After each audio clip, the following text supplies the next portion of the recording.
This is a video response to the Adventures of Bree. She posted a video on how she met her husband, and I thought I would post a video on how I met my significant other since she asked. My story begins actually a year before I met my husband. I had been kind of going from rebound boyfriend to rebound boyfriend, if that makes sense. I dated this guy in high school for 3.5 years, and we broke up. A couple of weeks after we broke up, I got a new boyfriend. We dated for a couple of months, and when it didn't work out, I would find somebody else to date. And I'd always make kind of poor choices as to who I was going to date. I would go for fixer-uppers. They were great people. It's just together I don't think we meshed well, but I digress. It was several years of dating, kind of rebound dating, with guys that I wasn't really well suited for. And I realized that there was something about being alone that really scared me. So I decided that I wouldn't date anymore, that I would just take a vacation from dating and I would just be alone, and I would try to figure out why I was so afraid to be alone. So I started taking myself on dates and trying to be nicer to myself and get to know who I am as a person. After a while of that, I became comfortable in my own skin. I became comfortable being single, and I began to like my singleness, being alone and knowing who I was. If I wanted to pick up a hobby, I could just do that, and if I wanted to go out to dinner, I could do that. If I wanted to go out with friends, I had a lot of freedom. After a year, I started at my university, and I remember it was a meet and greet for our dorm room, which was co-ed, which is silly that they call it co-ed because there was a building for the boys and a building for the girls, a hallway and a common area that was shared by both sexes. I didn't really meet my husband at this event. I saw him at the event. They were asking us to tell a little story about ourselves, and his little story was so interesting that, I mean, it was really short, but it just caught my attention immediately, and I saw him and I was like, oh, I'm going to be friends with that guy. And I kind of bumped into him on campus a couple of times, to the bookstore, on the way to the fountain, the post office. I just seemed to keep bumping into him. Well, the first day that he decided to approach me, I had been riding my scooter, and he sees me and he was like, oh, I'm going to go and see who that is and introduce myself. And I saw him coming towards me, and I got really upset because I had a helmet on and I was fixing to take my helmet off, and my hair was going to be all over the place.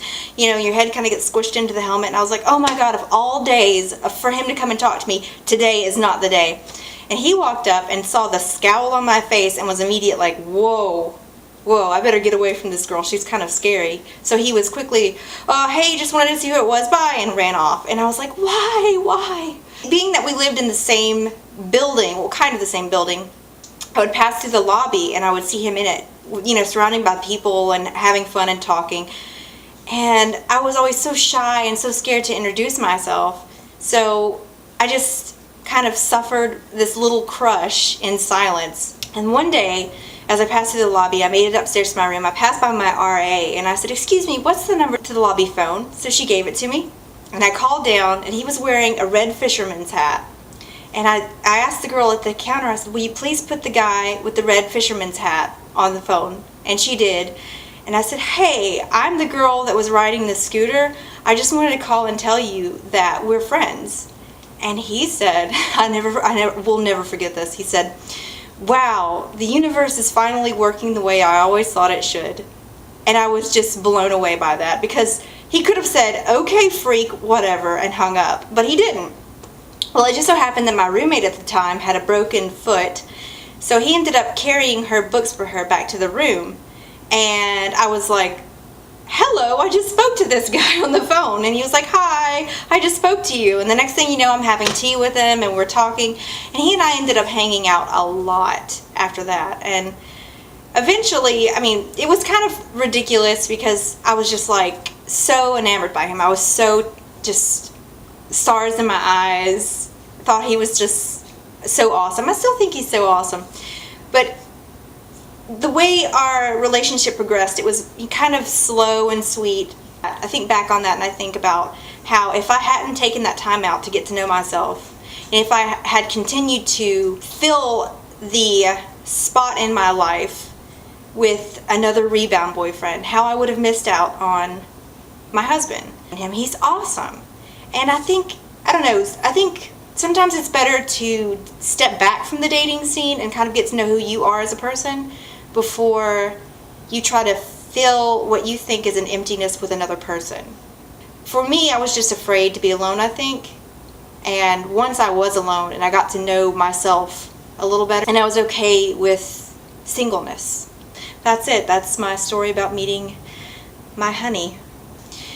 If you don't have a significant other, it's not a big deal.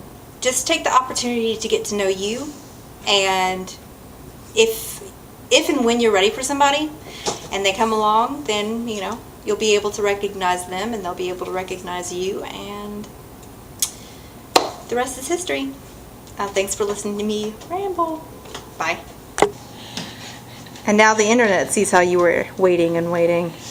You should have left yours on. She could have put your picture on that little video. See, this is what my family does while I'm trying to videotape myself. They put putty all over their faces. Get on with our lives. These are my sisters. Yay! And there was my husband in the back. Get on with your lives. He was helping us. Of course. Okay, now get that stuff off your faces.